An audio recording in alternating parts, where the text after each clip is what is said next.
Bro, that is creepy, bro. Yo, what in the hell is that?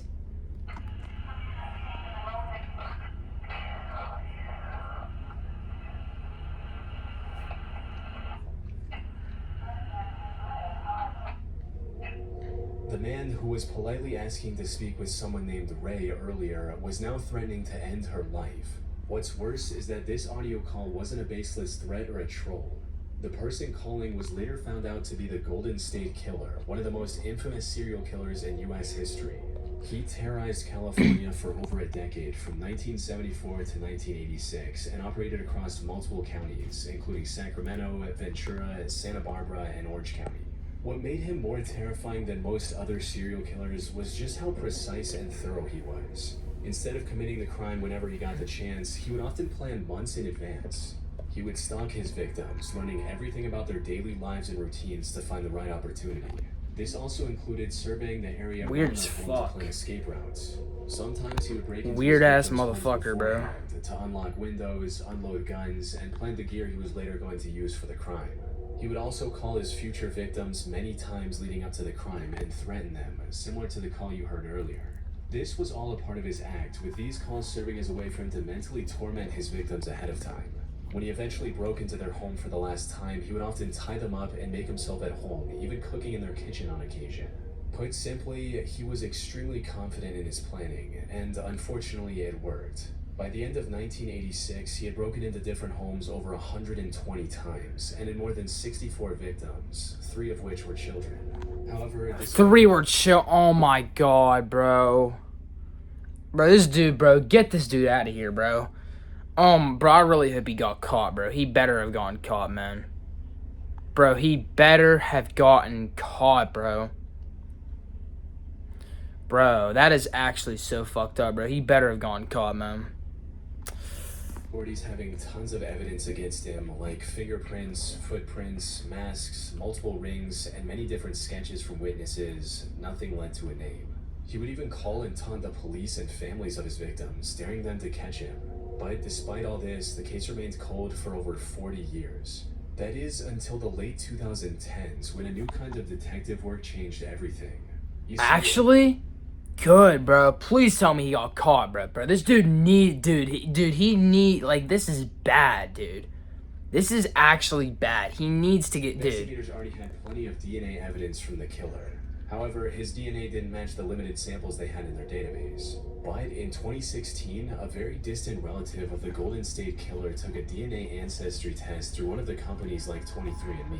The DNA data from this company was aggregated by a company called GED Match. Please And tell me he the got FBI caught, then bro. used this extensive database to see if any of the samples matched with the DNA evidence they had. While they didn't find the killer, they did find a match with one of his very distant relatives. This allowed them to go through the whole family tree with over 1,000 members and eventually find the person they were looking for. After 40 long years, the identity of the man behind this creepy call was finally made public. On April 24, 2018, authorities arrested then 73-year-old Joseph James D'Angelo, the Golden State Killer. He was a Vietnam War veteran and an ex-police officer from the Santa Barbara County Sheriff's Bro, Office. he was a police officer too, bro. Bro, that's to make this even more sick, bro. He was literally a former police officer. And bro, this is sick. This is actually sick, bro. Of his past also revealed a chilling instance from July 1979 when he was arrested for shoplifting a hammer and dog repellent. In hindsight, it's obvious that he was going to use both of these items for one of his crimes. And the reason he tried to steal them instead of paying was because he didn't want the sale tied back to his name in any way. In July of 2020, Joseph pled guilty to 13 counts of murder and 13 counts of kidnapping in a plea bargain to avoid the death penalty. He was given 13 consecutive life sentences without the possibility of parole and is now serving his time at a California state prison. Good. The recorded audio calls he made to his soon-to-be victims have gone down as some of the most disturbing pieces of audio ever recorded. On the 1st of December 2017... Bro, good, bro. Bro, thank God he got caught, bro. Dude, that probably had to have been one of the most sickest Dude, that had to have been one of the most sickest crime stories in any, like, I've ever heard in my whole life. I'm being 1,000% dead ass. That had to have been one of the most sickest crime stories I ever heard in my life. Reddit user Drudagon17 made a Reddit post hoping to find an explanation for the terrifying screams he heard while on vacation. What's causing these screams? So, I'm not really sure what this is. I've had a lot of people tell me different things, but no one really knows for sure. Maybe someone here could help me shed some light. Alongside this, he linked to a recording of what sounded like a person screaming at the top of their lungs.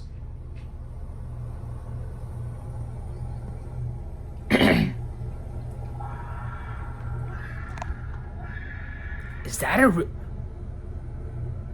in real life? The fuck? Bro.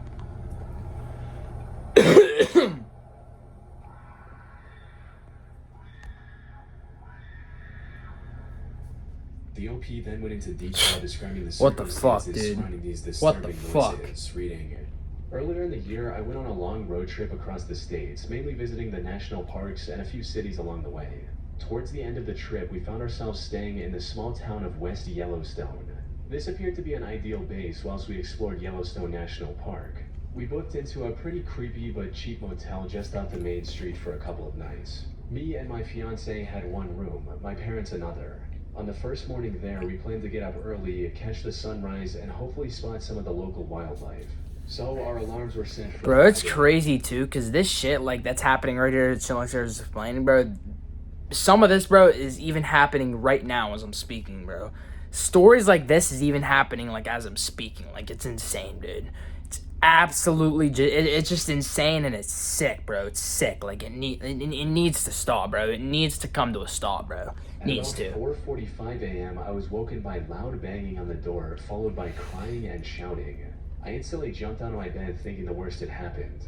I opened the door to my mom in a state of panic, saying, "There's someone screaming, a woman screaming." There, clear as day, I could hear a woman screaming. It sounded as though it was within 100 feet of us. Mom claimed it had been happening for the last 30 minutes. We wanted to call the police, but had no phone signal, no phones in the rooms, and we were the only people about. This, on its own, is pretty terrifying. But what made this encounter even more unnerving was what happened next, with the OP and his family having a very bizarre interaction with local law enforcement, stating, "Then, after I'd been hearing the scream for about half an hour, so roughly an hour since it started, a police officer seemed to appear out of nowhere. He started to ask questions about what we were doing and why we were up. We thought he'd come about the scream, so we quickly told him everything. He then heard the scream and sped off towards town. The screaming got less frequent and eventually stopped, so we decided to go about our day. We saw all the lovely sights of Yellowstone and even showed several park rangers the video to see if it's an animal. They all said they've not heard anything like it before. So when we got back into town that evening, we stopped into the sheriff's office to try and get some information. This was met with a lot of hostility from both the lady at reception, who eventually closed the shutter in our face, and the same officer we had seen that morning. They both said exactly the same thing. It almost sounded like a script. "Sorry, ma'am, but that was an intoxicated woman yelling for her boyfriend." I don't quite understand how they can put that down to someone shouting at their boyfriend. I get people get really wasted, but not to the point where you just scream and never say any words. So, what was the source of the So disturbing weird, bro. screaming Drudagon heard that night? The most prevalent theory I've come across is that these noises were coming from an animal, more specifically a mountain lion. This makes a lot of sense since mountain lions are native to the Yellowstone wilderness. More importantly, their screams are eerily similar to what the OP heard during his stay in that area.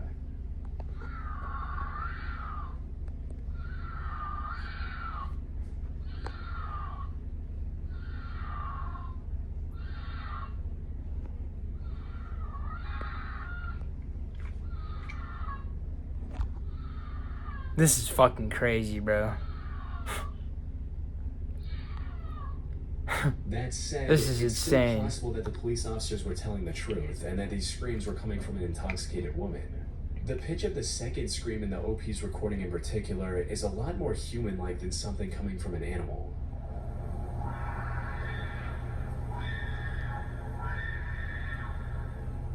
One person on YouTube even tried to explain this uncanny difference, stating that the first round of screaming sounds like it's coming from a mountain lion, and the second time sounds like a person screaming back at the animal. Maybe they were just annoyed and were trying to scare away the animal or get it to shut up. While this could have been the case, most of the screaming noises OP heard were likely coming from a mountain lion, since according to his post, he didn't hear any cries for help or other words in these noises. Even if it were coming from a highly intoxicated woman, it's safe to assume that she would say something aside from just yelling at the top of her lungs. But if that's true... Yeah, she would have said something instead of just screaming at the top of her lungs. I mean, this whole thing, just general, just fucking weird. I'm not even gonna lie to you. It's fucking weird as hell. Some people speculated that they did so Just let alone weird as hell. Tourists, or that they were just pulling a prank. But from what I've seen, Drudagon was most likely lying about this part of his story. It's entirely possible that after learning about the surprisingly normal origin of these creepy noises, the OP used this encounter to craft a disturbing story they could post on Reddit. Especially since at one point during his original post, he mentions showing the recording to multiple park rangers. Now, even if these rangers weren't 100% positive, they would still make the obvious connection with the similar animal noise that's common in that region. Drudagon also mentioned looking it up on YouTube and not finding any videos that could explain the disturbing screams. Even though when searching screaming in Yellowstone on YouTube, one of the first results is a 9-year-old video showcasing a mountain lion scream.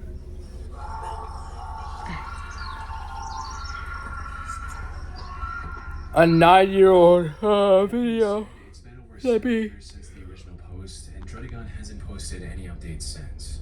So whether this was a mountain lion or something else more disturbing, we'll likely never know the truth with 100% certainty.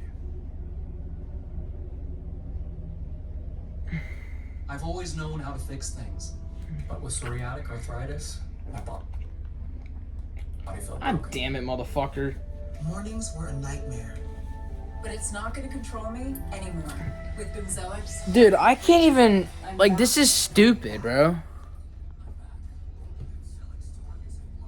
This is so stupid, these ads, man. This is just not even, like, not even optimal. It's just stupid, bro. Oh my god, bro.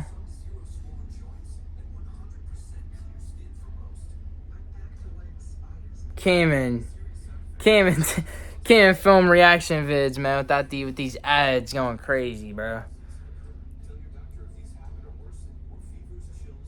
This is absolutely insane. Can't even film any. Oh my fucking god, this shit's pissing me off.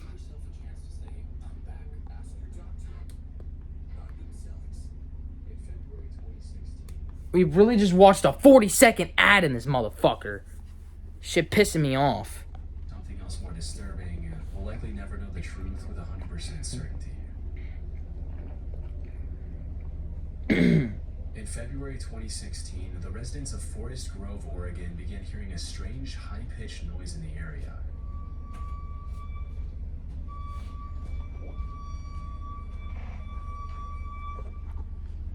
That's weird.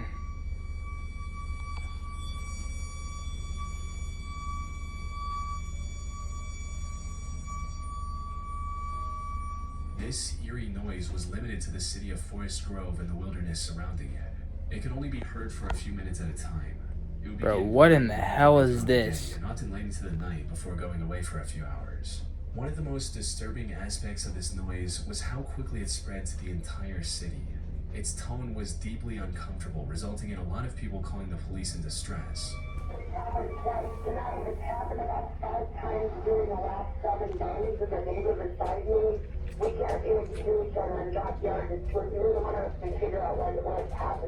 Throughout that February, emergency services received over 200 calls from concerned citizens, some even reporting physical symptoms from hearing the noise. But one Really? question was on everyone's I don't know, mind. that's a little too Where was much. the screeching noise coming from? I don't know if you One of the report first theories physical that came up was that symptoms. the That's a noise little was too coming from a much. gas leak, something that could possibly be that loud.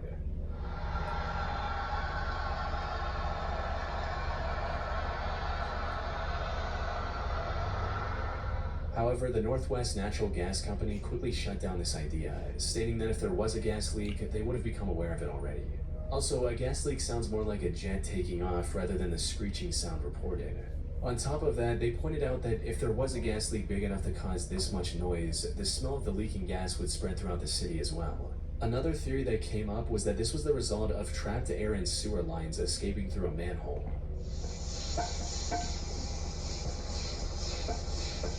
However, a major flaw in this theory was that if it were true, why did the noise only begin in February of 2016? The fire marshal, on the other hand, Yeah, suggests it's the weird. Why would it might begin have then, come from though? Someone's faulty air conditioning system. This is because many dysfunctional systems emit a very high frequency sound, similar to what the residents of Forest Grove were hearing.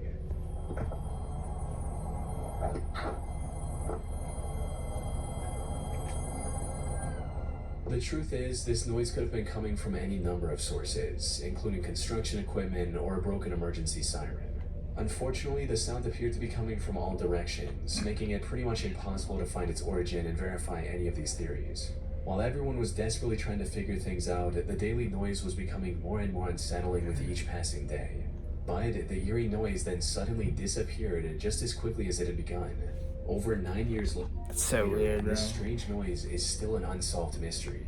That said, I believe the most likely theory is also the most boring one, that this whole thing was a prank or hoax by someone with a horn of some kind.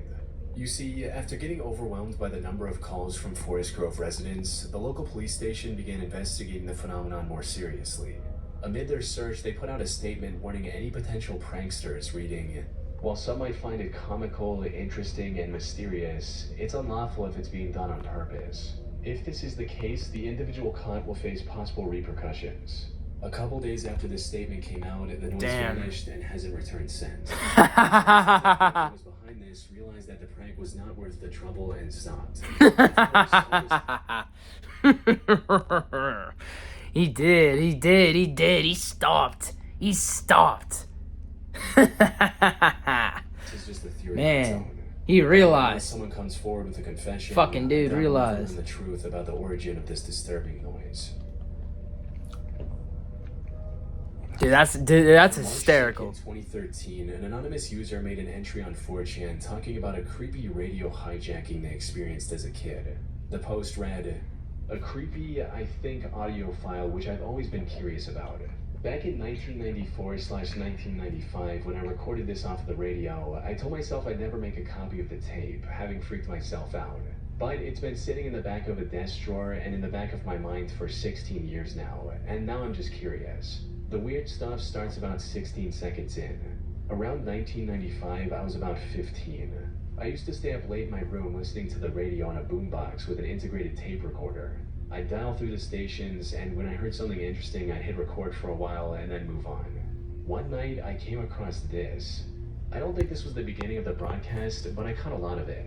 God Right damn at it! the I didn't end, mean an to do announcer this. says that the station I was tuned to was WKCR 89.9 New York. There are a bunch of names and dates in there, but I've never run into anything else like this. Alongside this was a link to an audio file that starts off Dude, quite that's normal with a insane, section from bro. a 1993 song by Billy Cobham. It then abruptly transitions into a violin section from a song called Golden Sonata by Henry Purcell. The audio then morphs into a bone-chilling, high-pitched scream of sorts.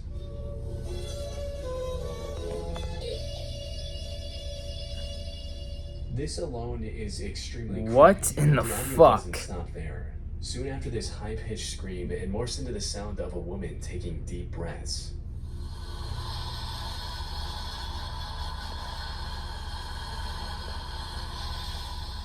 This breathing pattern repeats a few times, Dude. ultimately leading into the sound of a Yo, woman I reading mean, singing yo, random what in the, names and yo, dates what in the an almost fuck, whisper. dude? Holy moly, man. Man, holy moly. This voice keeps repeating the same 9 names and dates over and over again. A little investigation shows that the names and dates are taken from their obituaries. The 2 most notable names among these belong to Frank Oppenheimer, the brother of the creator of the atomic bomb, J. Robert Oppenheimer, and Barry Joseph Valentino Jr., one of the victims of the Pan Am Flight 103 bombing in 1988. However, from what I've seen, there's no correlation between any of the names besides the fact that they're all dead. After repeating these names for a few minutes, the broadcast goes back to normal with a seemingly routine call sign announcement. You're tuned to WKCR FM New York, 89.9 on your dial. Colombian music is running a little late. It will be starting in a few minutes. Now, when the anonymous user originally posted this on 4chan, it received mixed reactions. Some people were deeply creeped out by it, while others were skeptical and believed the LP made this whole thing up. So, what's the truth? Well, there's evidence supporting both sides of the argument. The thing is, after receiving a few requests, the OP posted the full audio clip on YouTube with a channel named Ravenmouth. Searching it on Google shows that the OP has a Reddit account by the same name. With this, we can see that a couple weeks after his 4chan What post, the hell? Ravenmouth posted the same radio hijacking story on the No Sleep subreddit, which is mainly about believable but not always true disturbing stories. Near the end of this post, Ravenmouth also added a new section that wasn't present in his 4chan post, reading, "Unfortunately, and for this I sincerely apologize, it never ever stops. I told you this was just something I found, and I swear to you that that's true. It really did happen that way. It's more than that though. I don't really know how long it takes. A few weeks or months from now when you're alone and suddenly you hear the keening, quavering sound rise up like it's crawling out of your spine and into your skull, you'll understand. When that night comes, if you listen closely to what comes after the horrible sound, you'll realize that the woman will be reading your name, new names. You'll play it for your friends, your family, add their names. I hope, desperately, that if I can make the list long enough, add enough names, then they'll take mine off and leave me alone. I'm sorry." This is plenty of evidence to show that his story is fictional and Ravenmouth made it all up. However, he remains adamant that while he did embellish the story a bit for the Reddit post, he still did record the March audio 4, from the radio when he was a 2023. teenager. So, could the WKCR station have actually been hijacked by someone? It's entirely possible. Radio hijackings are not a new phenomenon, and were certainly a thing back when this would have happened. But WKCR is owned by a college, and ran almost entirely by college students. When asked about it, the WKCR team stated, "As far as we know, this did take place on WKCR airwaves. In terms of the claim that is very unlikely. WKCR is a weird place with weird programmers, probably just some late-night new music programmer having fun on the mic." Put simply, Ravenmouth was likely telling the truth, but what he thought was a creepy hijacking was just the artsy experiment of a college student. Although this, Bro, what of the course, fuck? not Why would you... 100% confirmed. I'm so confused on this, bro. I don't know what the hell. On March 1st, 1999, the U.S. National Oceanic and Atmospheric Administration recorded an ominous sound. Oh, the NOAA Association or whatever. This is what it sounds like at 16 times speed.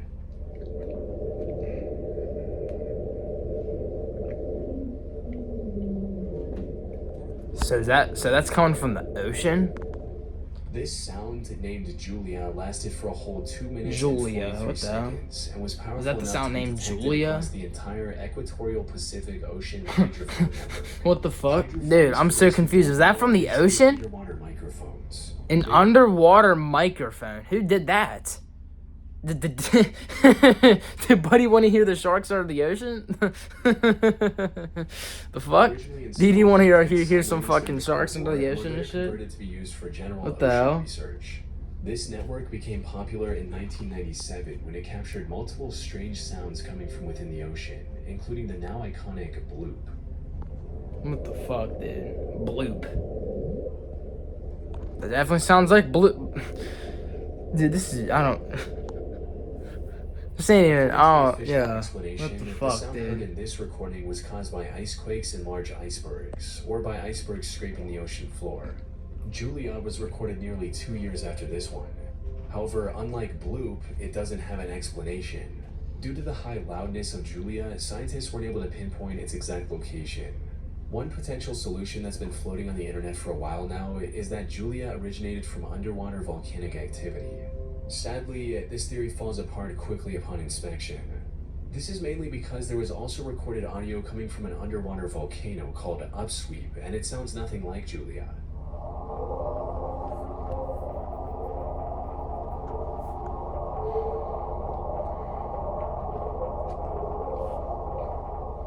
A somewhat more interesting theory that tries to explain Julia is that the sound originates from an unknown sea creature. And while this does sound like science fiction at best, it feels a lot more feasible when you consider the fact that we're yet to explore over 80% of the ocean in detail. However, the very idea of an ocean creature big enough to produce a sound audible from thousands of kilometers away is terrifying. That's weird as And hell. honestly quite out there. The sound dubbed Julia is one of many underwater sounds recorded that have yet to be identified. Well, that's it. Sound has yet to be identified. Apparently the sound Julia has yet to be identified as whether it was an OSHA sound. But hey man, that's all we got today for Chillin' Scares, man. Shout out to y'all for coming on in, and I'll see y'all in the next video.